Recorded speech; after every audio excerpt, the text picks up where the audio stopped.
Capítulo 7 del 8 al 20. Y en este día le he intitulado a este mensaje La fe del patriarca José. Amén. ¿Cuál es el título? La fe del patriarca José. Y amados hermanos, el recuento de Esteban en este capítulo 7 de Hechos nos demuestra otras características de la vida de este hombre de Dios. ¿Cuántos han tenido la oportunidad de leer el capítulo 7 de Hechos? Qué tremendo despliegue de palabra en este hombre llamado Esteban, ¿verdad? Tremendo. Y en este pasaje, una de las características muy particular de la cual vamos a hacer referencia, que es rápidamente mencionada en la descripción que se da de Esteban anteriormente, del capítulo 6, del cual el Señor nos permitió compartir los mensajes debidamente calificados, ¿verdad? ¿Se acuerdan esas características de debidamente calificados? Esta característica que hoy rápidamente se menciona y vamos a hacer más énfasis en ella, es aquella que se describe de Esteban como un varón lleno de fe. ¿Por qué no repite conmigo? Un varón lleno de fe. Amén. Wow, esa palabra fe. Wow.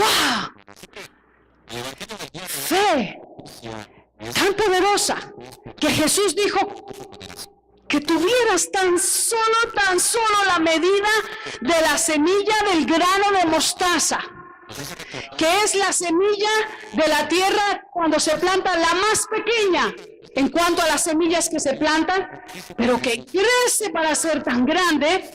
Dice, porque tengas solo esa porción de esa semilla, podrás tener la capacidad de decirle a este monte, a ver, ahí en su mente es un problema, es una necesidad, es una carencia, es un límite, es un desafío, es una enfermedad, es una situación que no logra resolver. A este monte podrás tener la capacidad de decirle que desarráigate ahí donde estás y plántate en el mar, y el monte tendría que obedecerte.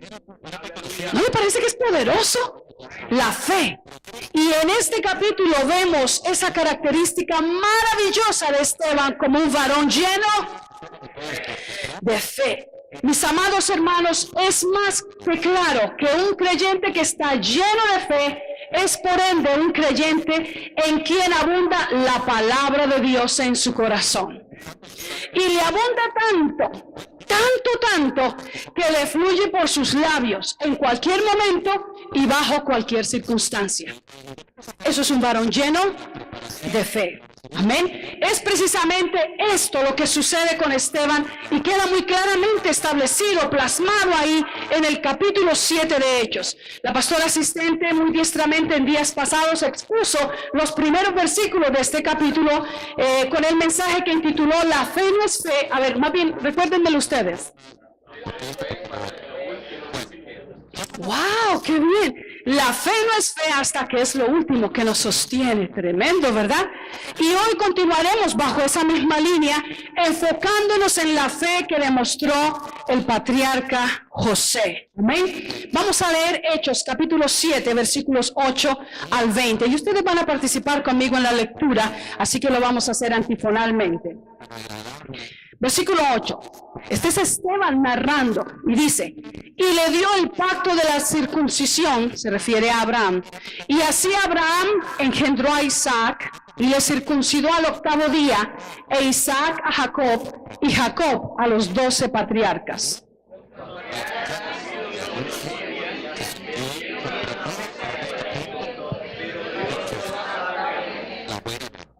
No puede ser. A ver, ¿ustedes leyeron bien lo que dice ahí? Dice que los patriarcas, ¿qué? Vendieron a José, ¿para dónde? ¿Y qué dice el final? Dios estaba con él. Wow, versículo 10. Y le libró de todas sus tribulaciones, y le dio gracia y sabiduría delante de Faraón, rey de Egipto, el cual lo puso por gobernador sobre Egipto y sobre toda su casa.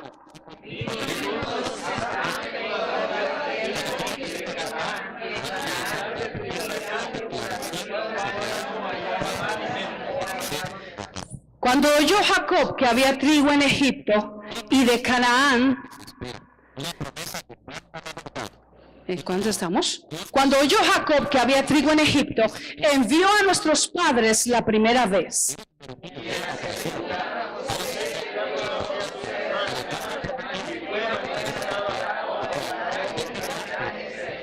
Y enviando José, hizo venir a su padre Jacob y a toda su parentela, en número de 75 personas.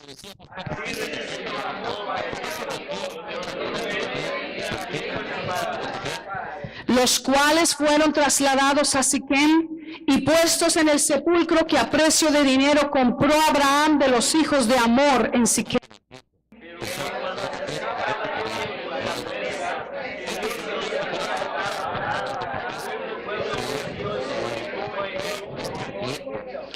Hasta que se levantó en Egipto otro rey que no conocía a José.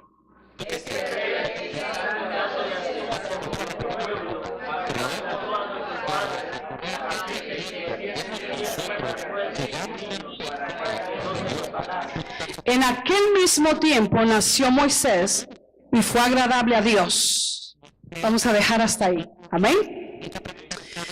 Vamos a hablar sobre esa fe que ahí nos está describiendo y vamos a hacer énfasis muy particularmente en la última línea del versículo 9, la primera línea del versículo 10 y las líneas del versículo 17. La fe de José, su primero y último sustento. Su primero y último sustento. Amados hermanos, la vida de José pareciera una historia ficticia, de las más catastróficas, de las más inhumanas que la imaginación del hombre pudiera inventarse. Es una vida marcada por acontecimientos casi irreales. No sé cuántos lo han leído, pero yo creo que varios de los que están aquí lo han leído, ¿verdad? Donde a muy temprana edad se muestra contra él, contra José, la burla, el abuso, la envidia, el desprecio, la violencia, el odio, el deseo constante de borrarlo de la faz de la tierra y de privarlo del derecho a vivir, que es otorgado únicamente por Dios. José, amados hermanos, desde su nacimiento hasta una edad avanzada, fue el objeto de continuas intrigas, de continuas confabulaciones para deshacerse de él, aunque también fue el motivo de mayor alegría para su padre, y por un espacio de tiempo fue José el único instrumento de conexión entre el cielo y el pueblo hebreo, herederos de la tierra de Canaán como el cumplimiento de la promesa divina. José es tipo de Cristo. Tremendo. Sombra del Mesías que habría de venir en conformidad con las profecías dadas a la humanidad por medio de diversos vasos escogidos por Dios, anunciando su plan de redención para una raza enemistada contra su Creador. Pero entre las más sobresalientes características de José encontramos esta, que su fe se convirtió en su primero y último sustento, cada día de su tragedia y de igual manera cada día de sus victorias. Le voy a dar algunas evidencias y vamos a recorrerlas. Primero, ¿sabe qué algo tan importante que encontramos de José? Es que él pudo creer que Dios estaba con él. Eso es revolucionario para mí, que Dios estaba con él. Vez tras vez los pasajes que nos narran el recorrido de José nos dicen, eso lo dice continuamente en Génesis, desde el capítulo 37 hasta el finalizar. Vez tras vez nos dice que Dios estaba con él. Y le pasó esto y aquello que era tenebroso y que era doloroso y que era difícil, pero Dios estaba con él. Eso es tremendo, ¿no le parece? Amados hermanos, Dios estaba con él a pesar de las circunstancias.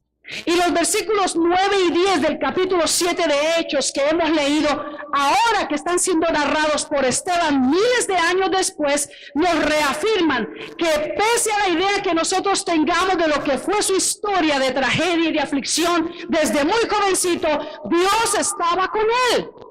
Y añade esta otra línea que me parece tremenda del versículo 10, y le libró de todas de todas sus tribulaciones. Lo libró. ¿No le parece extraño? ¿No le parece increíble? Posiblemente bien difícil. Hoy está imposible de encajar en nuestro razonamiento decir que Dios libra a alguien de sus tribulaciones cuando todo lo que vemos en su vida es precisamente sufrimiento, tribulación, prueba, dolor, abandono, y lo peor, cuando vemos que sufre todo eso sin causa alguna. ¿A usted no le parece difícil creer eso? Que Dios estaba con él y que Dios lo libró de todas sus tribulaciones, pero seguía sufriendo. Nuestro razonamiento humano no puede digerir ni procesarlo eso. Permítame compartirle algunos datos, hermanos, que yo he investigado con respecto a los efectos que deja en el ser humano el haber vivido lo que vivió José. ¿Están conmigo? ¿Quieren escucharlos? Para los que no saben, porque posiblemente así como algunos han leído el capítulo 7 de Hechos, posiblemente de igual manera se han leído los otros capítulos de la Biblia. Entonces, le voy a dar más o menos un panorama para ubicarnos todos compaginadamente. Para los que no lo saben, José era el menor de sus hermanos, en la época de la que estamos hablando de José. Por haber nacido en la vejez, su padre se apegó mucho a él, mucho más a él que a los demás de sus hermanos, y le demostraba preferencia, porque así dice la Biblia, le demostraba preferencia en cuanto a regalos. Entre ellos le hizo una túnica de colores que a ninguno de sus otros hijos le había hecho antes. A causa de ello, José se convirtió en el objeto de rechazo, de desprecio y de celo por sus hermanos mayores. ¿Cuántos de ustedes tienen hermanos? No parecidos a estos, ¿verdad? Algunos me miran como pareciditos. Ahora, el haber sido escogido por Dios para soñar, ¿a cuánto les gusta soñar? De José se referían cuando lo veían los hermanos, decían, ahí viene el soñador.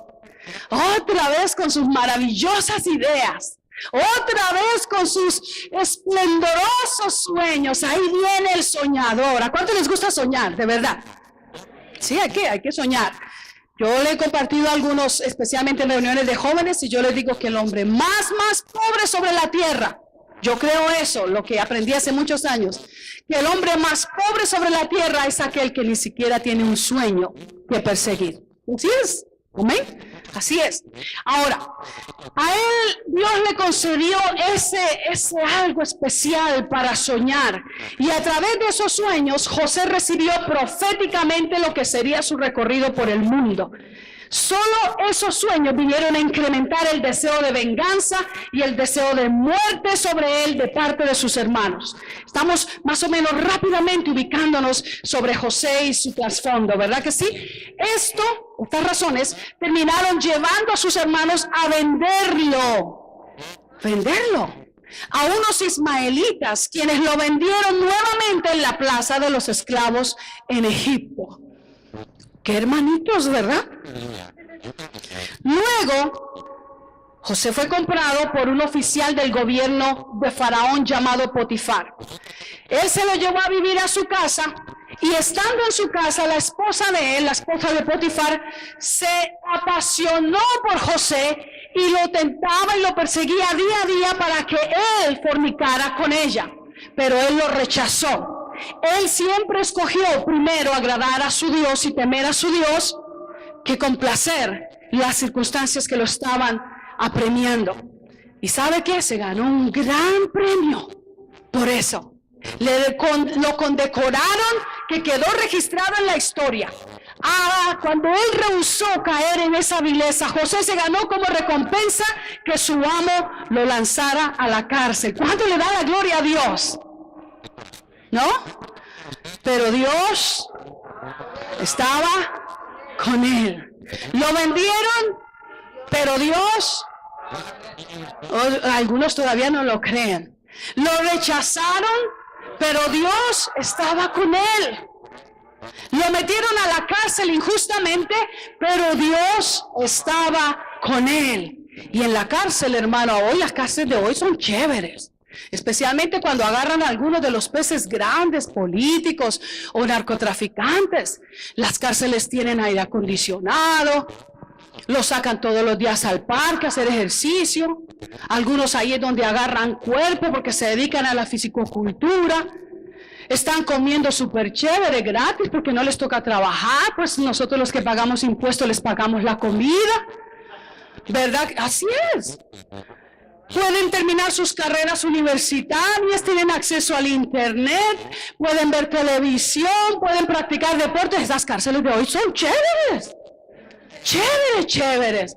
Pero las cárceles de ese tiempo no se pueden siquiera nosotros imaginarnos. Así que esa recompensa que a él le dieron fue mandarlo a la cárcel. Él pasa varios años en la cárcel, pero todos esos años José fue bendición a todos. Interpretaba sueños a todos y cada uno de esos sueños que él interpretó se cumplieron a cabalidad. Un día, uno de aquellos que recibió una interpretación de uno de esos sueños estaba frente a Faraón y debido a que ninguno otro más en el reino pudo interpretar los sueños de Faraón, finalmente este hombre que era el copero del rey se acordó de José. Fíjese, aunque hizo bien, aunque bendijo, aunque nunca maltrató, la gente no lo recordaba. Pero Dios, a veces a uno le hacen favores esperando en qué momentito se lo pueden cobrar, ¿no es cierto? Pero Dios estaba con él. Mire, hermanos, que es importante esa línea, ¿no le parece?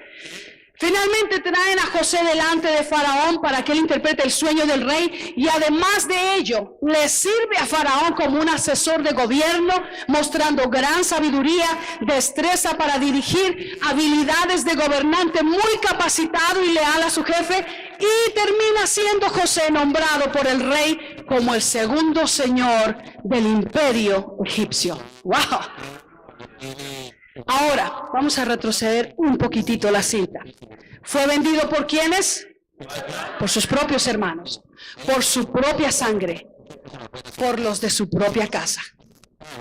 ¿Sabe que hay leyes de Dios establecidas que maldicen a aquel que se aprovecha de que alguien esté en su casa para hacerle un mal? Porque eso sucede. A veces uno está, especialmente nosotros los inmigrantes, ¿no es cierto? Tienes que pasar a lugares, a casas, así como de tránsito. Y hay leyes dadas por Dios que dice, ay de ti, que aprovechándote que un extranjero está en tu casa, que es dependiente, que está sujeto a tus leyes, ay de ti que hagas mal contra él, porque Dios no lo pasará por alto. Tremendo, ¿verdad que sí? Ahora mire qué tal cuando los venden los de su propia casa. Amados hermanos, los efectos traumáticos que deja en un ser humano el haber sido expuesto a tal experiencia son devastadores. Son muchos, pero voy a mencionar solamente algunos entre los más notorios y los más destructivos que le puedo mencionar. Primero, la venta de un ser humano se ha comprobado que reduce su dignidad de ser humano y lo ubica peor que un objeto del cual otros pueden disponer. Tremendo. ¿Qué hace usted con los zapatos cuando ya no los quiere? Los tira, ¿verdad?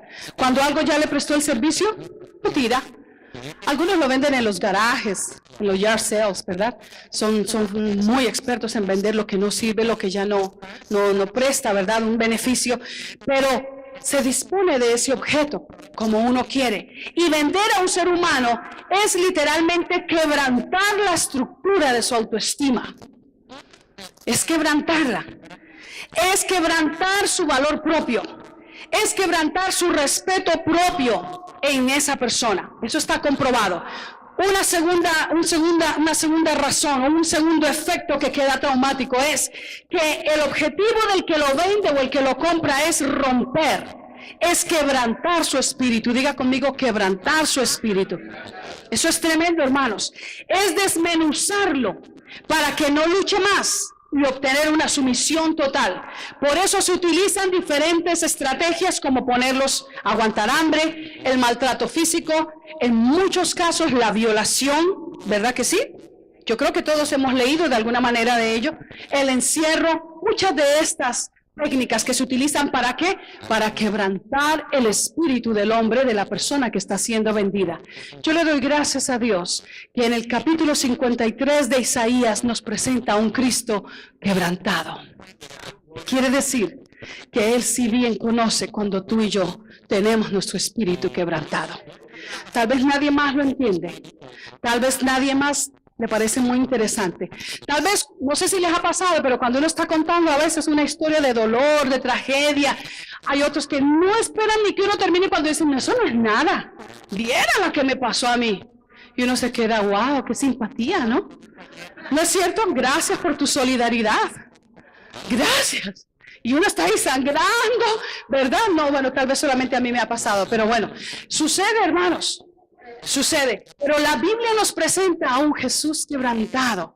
Dice, varón de dolores, experimentado en quebranto. Él conoce ese quebranto. Otro de esos efectos traumáticos que quedan, y lo quiero mencionar, o más bien voy a mencionar esta notita que me parece muy importante para hacer una anotación que tengo aquí, es que más o menos en el año 2009 salió un artículo en el Washington Times que mostraba que había prueba que los talibanes, ¿ustedes saben quiénes son los talibanes? Que los talibanes compraban niños desde los 7 años de edad para convertirlos en niños suicidas por algo así como alrededor de $7,000 o un poco más. ¡Tremendo! ¿Por qué tengo que mencionar esto, hermanos? Usted no se deje confundir en estos días de que el Islam es una religión de paz, que el Islam es una buena fe. Tampoco vaya a despreciar a un musulmán por causa de su fe. No se vaya a poner a hablarle de lo negativo directamente. Usted refleje la vida de Cristo. Pero no se deje engañar de que, ay, pero son buenos, son buenos. Jesús dijo, no hay ni uno solo bueno. Quien quiera que desee la salvación tiene que venir al único camino establecido por Dios, a Jesucristo, el Hijo de Dios. Cuarto, se ha comprobado que el 71% de los menores que son vendidos, y tengo que mencionar esto porque estamos en días en que la trata humana es un asunto rampante hoy por hoy. Nosotros estamos respaldando también un ministerio que se llama Proyecto Rescate. Proyecto Rescate se encarga de rescatar niñas que han sido vendidas por la trata humana para la ilícita industria del sexo. En la India, en Nepal, aún en Tailandia, se me olvidan los otros lugares. Moldovia, ¿sabe desde qué edad más o menos las venden? Algunas de ellas. Desde los 6 años. Algunas de ellas tienen el reencuentro de su vida. En un día las han forzado a tener hasta 36 experiencias sexuales con diferentes clientes corruptos y depravados. Vivimos en esos días, hermanos. Vivimos en esos días. ¿Cuántas secuelas quedan en las vidas que son vendidas? Se ha comprobado que un 71% de esos menores que son vendidos quedan con tendencias suicidas. Quiere decir que crecen y pasan a las diferentes etapas de su vida deseando morirse, quitarse la vida. Quinto, la razón número 1 por la cual venden menores es para hacerlos esclavos de la industria del sexo ilícito, y la segunda razón por la cual se venden a los seres humanos es para el trabajo forzoso. José, pero Dios, ay, tremendo. Y sexto, por último, está comprobado que las víctimas de la venta o el tráfico humano sufren daños irreversibles físicos y psicológicos, y lo que hace este crimen aún más patético es el hecho de ser un crimen donde la víctima puede ser vendida y revendida vez tras vez. José, pero ¿usted lo puede creer? Dios estaba con él. ¿No le parece que es un test muy fuerte para la fe de cualquiera? ¿Cuántos no han terminado todavía de escuchar la historia de José y dice, eso no es nada, espera que te cuente la mía? Ahora sí no hubo ninguno, ¿verdad? Qué prueba de fe más tremenda.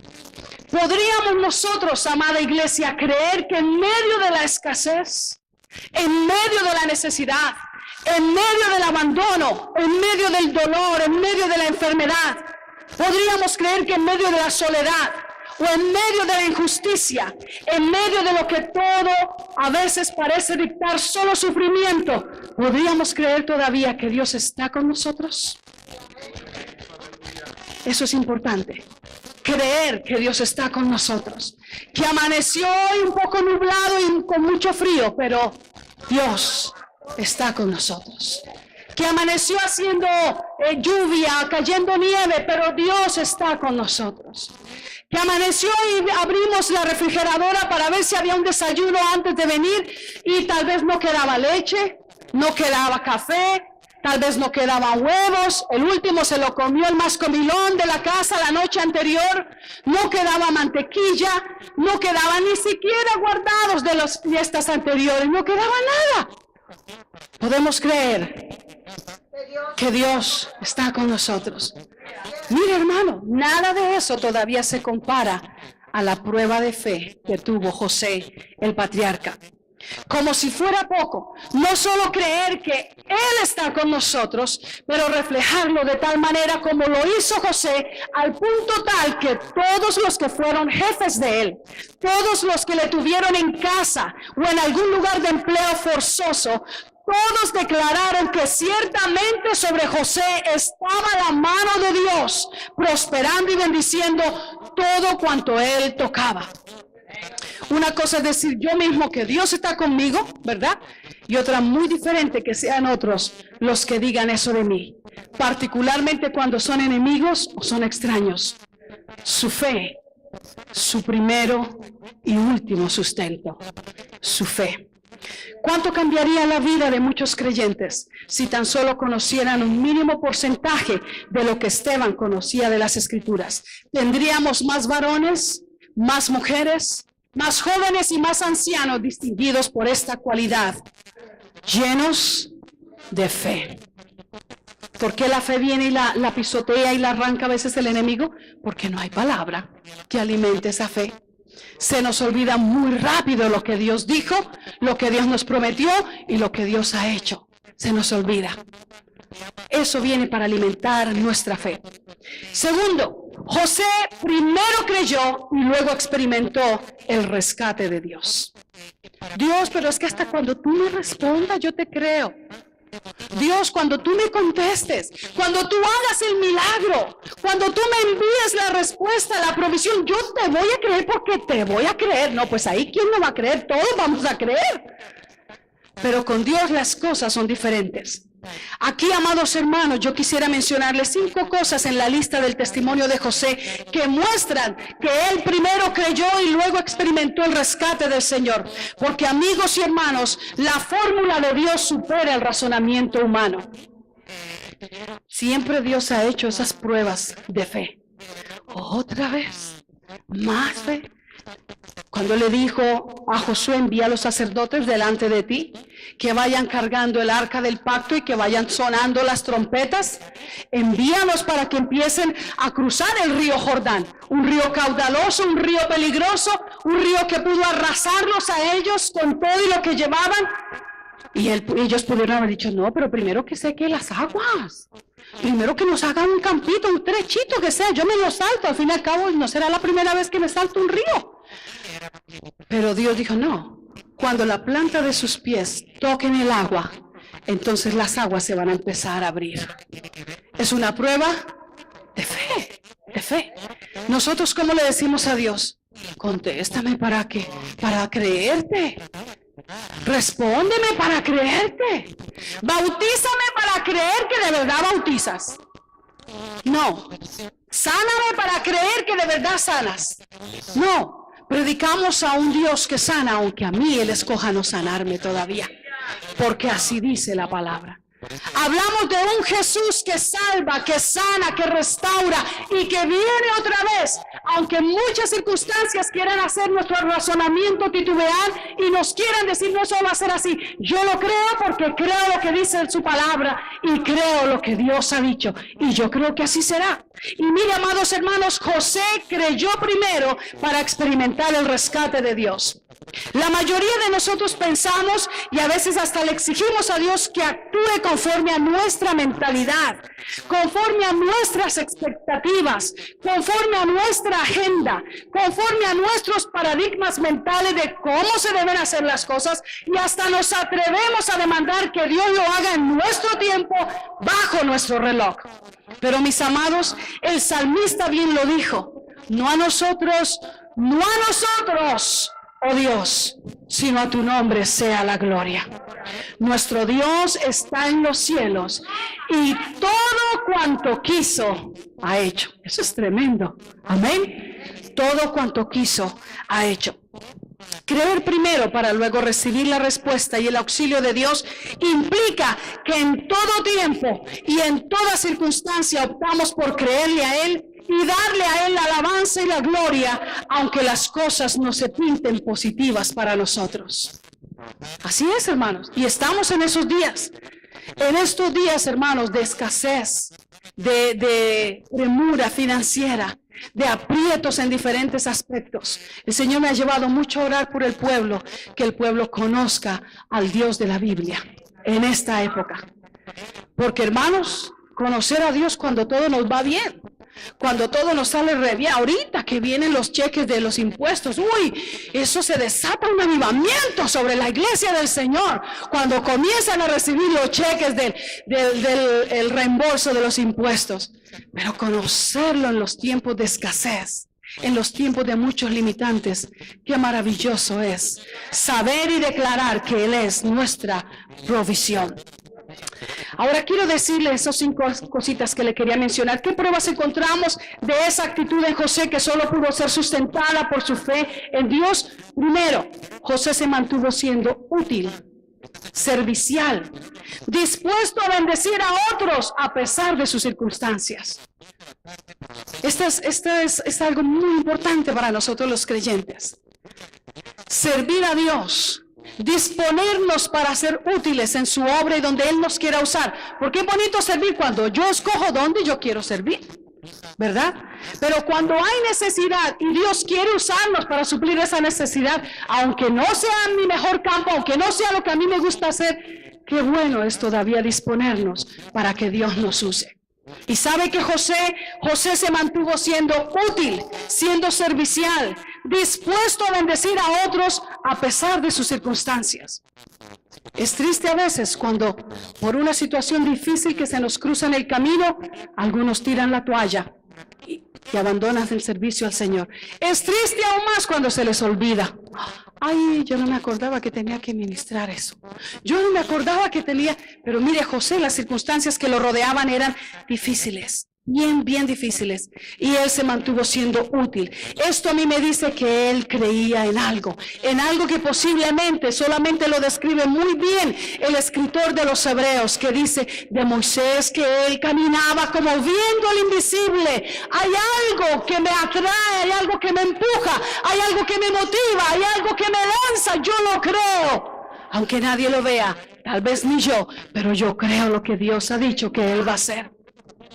2, la calidad de su servicio, de su trabajo no disminuyó. Él continuó dando lo mejor de él. Él continuó siendo puntual. Estudia la vida de José. Mire, esa vida es revolucionaria para los muchachos. Un muchacho esforzado. José tenía apenas 17 años cuando lo vendieron. 17 años. ¿Cuántos hay aquí alrededor de los 17 años después de su servidora? ¿Quién más?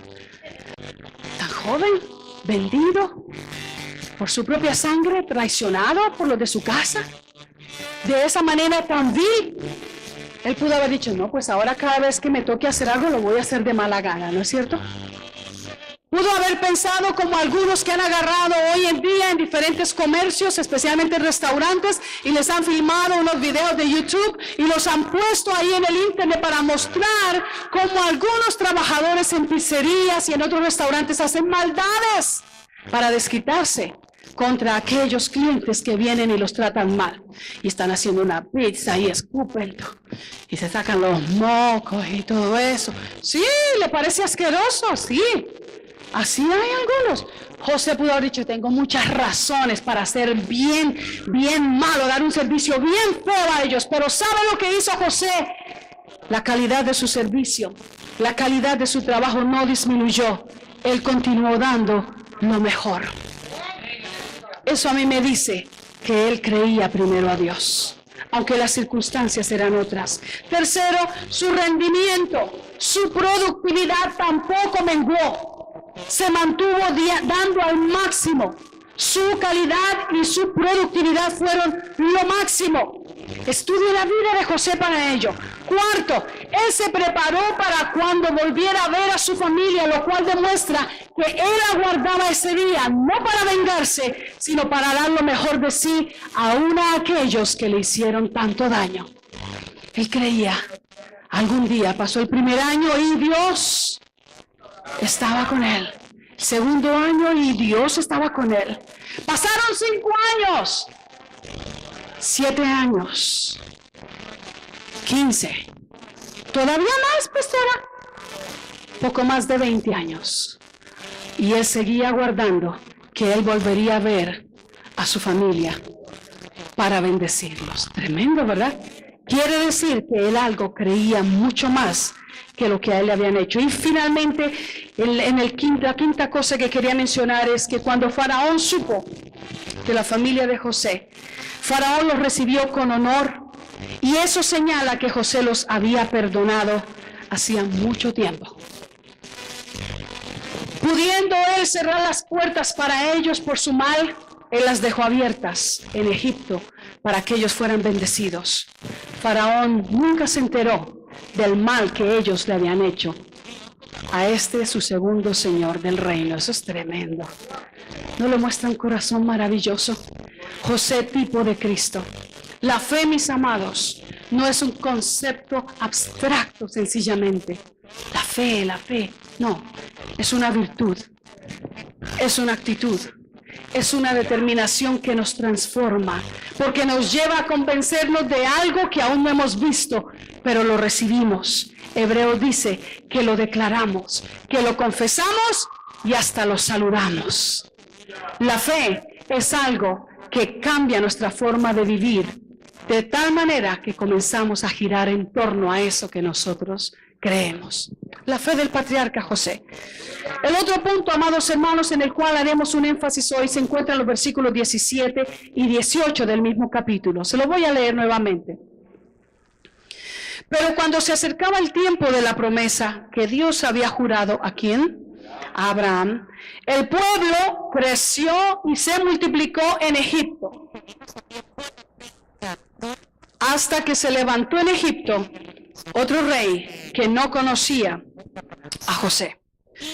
Y este segundo y último punto es cuando el tiempo de la promesa se acerca.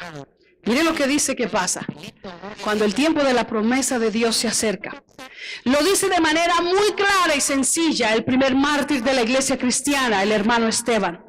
Pero cuando se acercaba el tiempo de la promesa que Dios había jurado a Abraham, el pueblo ¿qué? Creció, ¿y qué más? Y se multiplicó. ¿Dónde? No tuvieron que salir a una tierra mejor para multiplicarse. Ahí en tierra de aflicción se pudieron multiplicar. Ahí pudieron crecer. Hasta que se levantó en Egipto otro rey que no conocía a José. Regularmente, amados hermanos, cuando se acerca el tiempo del cumplimiento más pleno de las promesas de Dios sobre algún ser humano, sobre una comunidad, sobre una familia, sobre un pueblo, sobre una iglesia, no es extraño encontrar que está precedido de algunos rasgos y entre ellos el del crecimiento y la multiplicación. Y yo le doy gracias a Dios por ello. Hay crecimiento en toda área, hay crecimiento en todo aspecto, debe haber crecimiento en todo nivel. Y obviamente junto con el crecimiento bueno y positivo, también hay crecimiento o surgimiento de problemas y desafíos, ¿verdad que sí? Porque bonito fuera que creciéramos solamente con lo positivo y lo bueno, pero no sucede así. Iglesia del Señor, de todas maneras es esencial crecer. Y es parte del proceso saludable del desarrollo. Nos preocupa cuando alguien no crece. Nos preocupa cuando crece solamente en un área. Hay que crecer balanceadamente, en todo nivel y en todo aspecto. De niña escuché muchas veces a mi madre decir, hijos pequeños, problemas pequeños. No sé si algunos padres los usan, ¿sí? Los suramericanos quizás. Hijos pequeños, problemas pequeños. Hijos grandes, problemas grandes. Ciertísimo. ¿Verdad que sí? Sí. Quizás la manera más positiva que yo pienso de ayudarle a entenderme en este punto es esta. Muchos creyentes tiran la toalla justo cuando están más cerca de recibir la respuesta de Dios. Tal vez eso es lo que le quiero decir. Abandonan el camino y caen en el desánimo justo cuando ya venía en camino el socorro y el milagro de Dios que esperaron toda la vida. Es tan triste conocer hombres y mujeres que toda la vida estuvieron en la iglesia, orando por algo, sirviendo al Señor, esforzándose por ser testimonio, siendo luz donde quiera. Y en cualquier instante, ya cuando se les acabó casi toda la vida, ahí declinaron, ahí retrocedieron. Es terrible, ¿no? Y lo que le estoy queriendo decir con esto es que muchos se regresan o retroceden cuando estaban más cerca de la meta final. Así sucede. Se estancan y no logran entrar cuando justo llegaban a la puerta de entrada. Dejan de poseer la plenitud de la promesa de Dios para sus vidas y para los de su casa, los de su familia, cosa por la que oraron por años, justo en el momento en que ya la tenían, a tan solo estirar su brazo y tomarla. Ahí declinan. Cayeron vencidos por el mal, se doblegaron ante la tentación, de repente decidieron no luchar más y volver atrás, porque era muy largo el camino, muy difícil, muy intensa la lucha, fue muy larga la espera. Es lo que algunos dicen, muy larga la espera de la salvación de sus seres amados, muy larga la espera de la restauración de su familia, muy larga la espera de la provisión para su casa. Muy larga la espera del bautismo con el Espíritu Santo que tanto pidieron. Muy larga la espera de la sanidad por la que tanto oraron. Fue muy larga la espera. ¿Será posible? Yo quiero cerrar este punto diciéndole lo siguiente. José esperó más de 20 años. Más de 20 años. Sus años mozos, diríamos. Y sus años, gran parte de sus años de mayor productividad. Le tocó pasar esperando, siendo probado en su fe. Abraham tuvo que esperar más de 30 años para conocer a Isaac, el hijo de la promesa. Jacob esperó, ¿cuánto creen ustedes? ¿De verdad?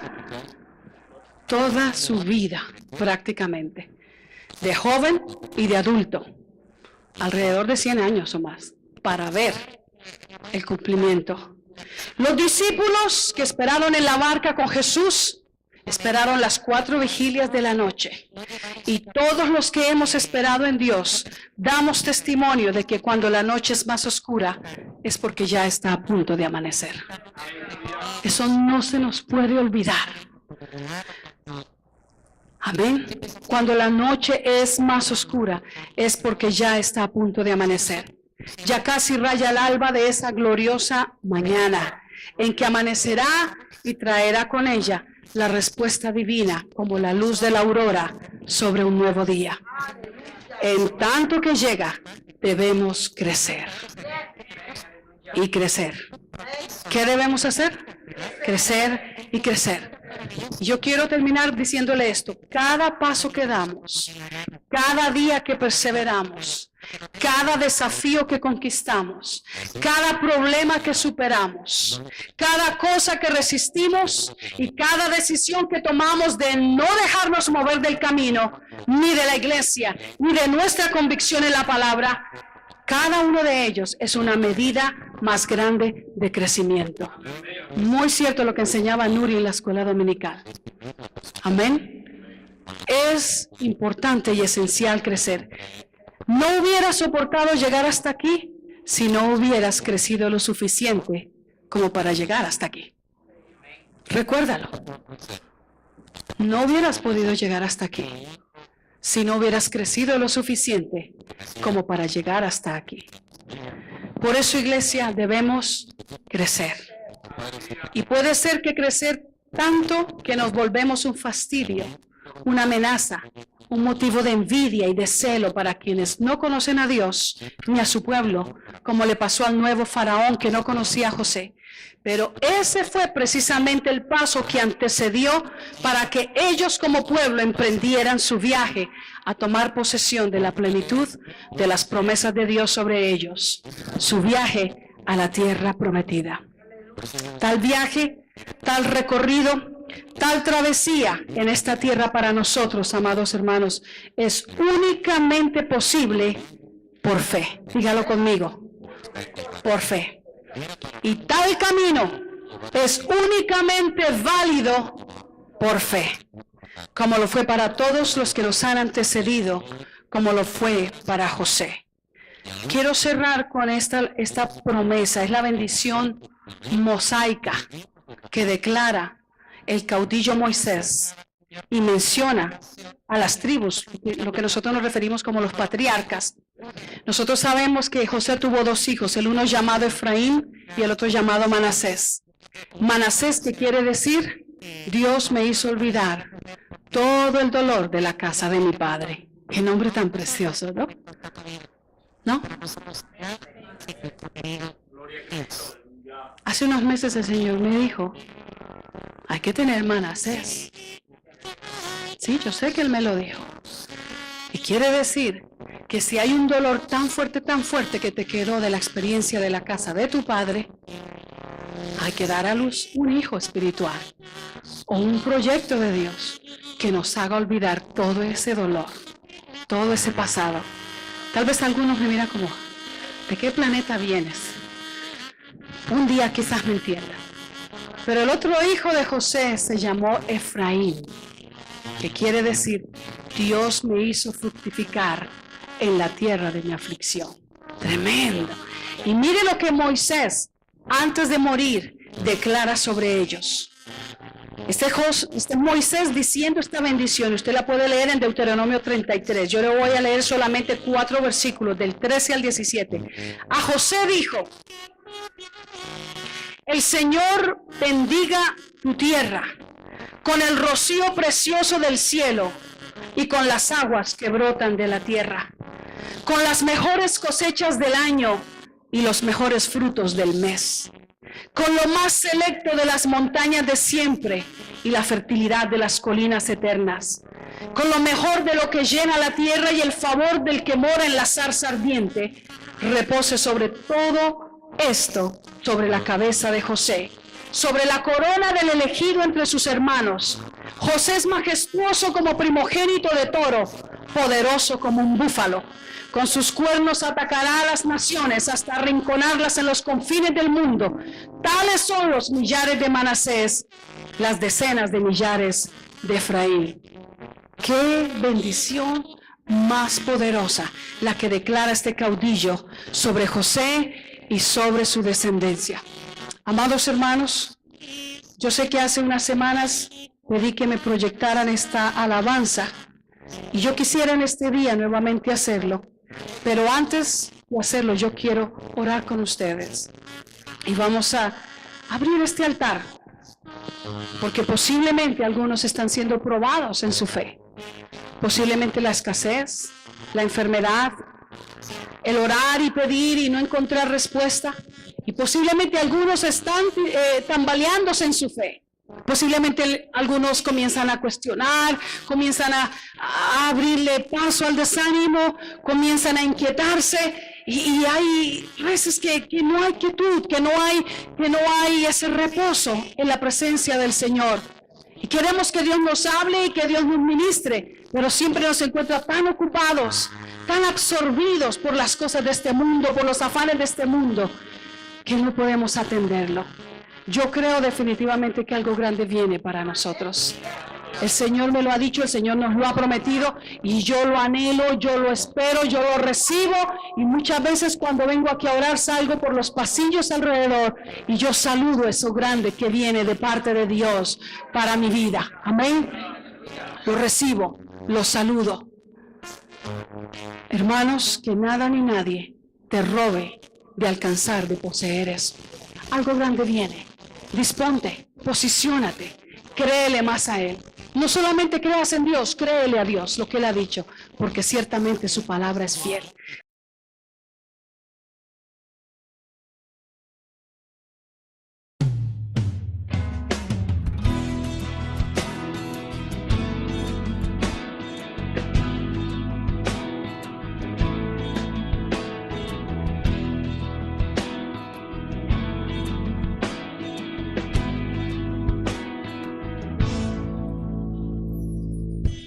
Extiende tus manos para recibir lo que ha de venir. Escucha el llamado, que algo se acerca, lo puedes sentir. Una palabra arde fuerte en ti, desafiándote a ensanchar tu lugar, porque pronto crecerás, crecerás. Algo grande viene para ti. Has creído fielmente y vas a recibir la victoria que ha de venir.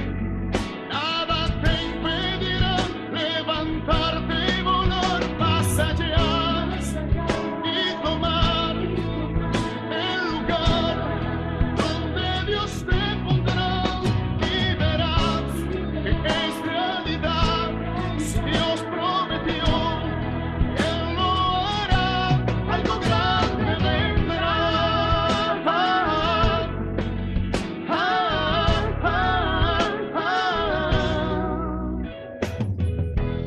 Observas de tiempo, es cuando más fuerte Dios quiere obrar. Él está buscando gente que anhele al mundo impactar. Esa palabra arde fuerte en ti, desafiándote a ensanchar tu lugar, porque pronto crecerás, crecerás. Algo grande viene para ti. Has creído fielmente y vas a recibir la victoria que ha de venir.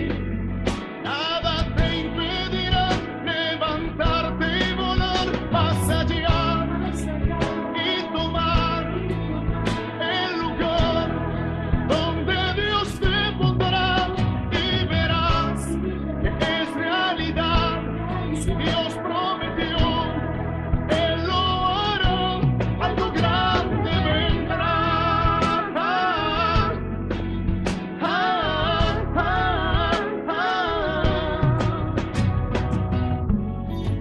Esa palabra arde fuerte en ti, desafiándote a ensanchar tu lugar, porque pronto crecerás, crecerás. Algo grande viene para ti.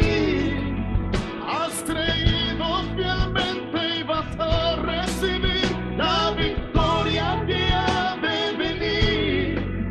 Nada te impedirá levantarte y volar más allá y tomar el lugar donde Dios te pondrá, y verás que es realidad. Si Dios prometió, Él lo hará.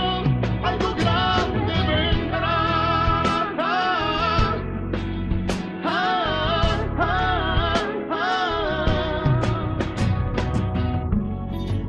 Esa palabra arde fuerte en ti, desafiándote a ensanchar tu lugar, porque pronto crecerás, crecerás.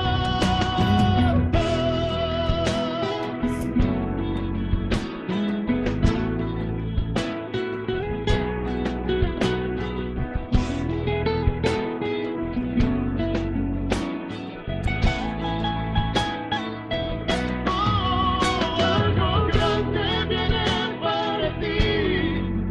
Has creído fielmente y vas a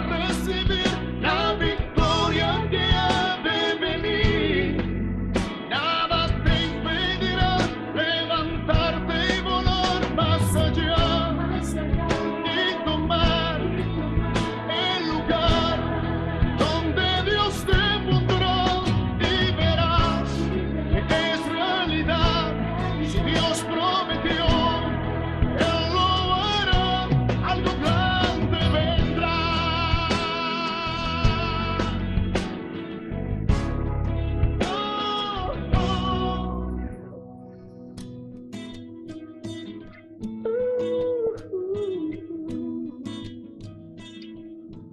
Algo grande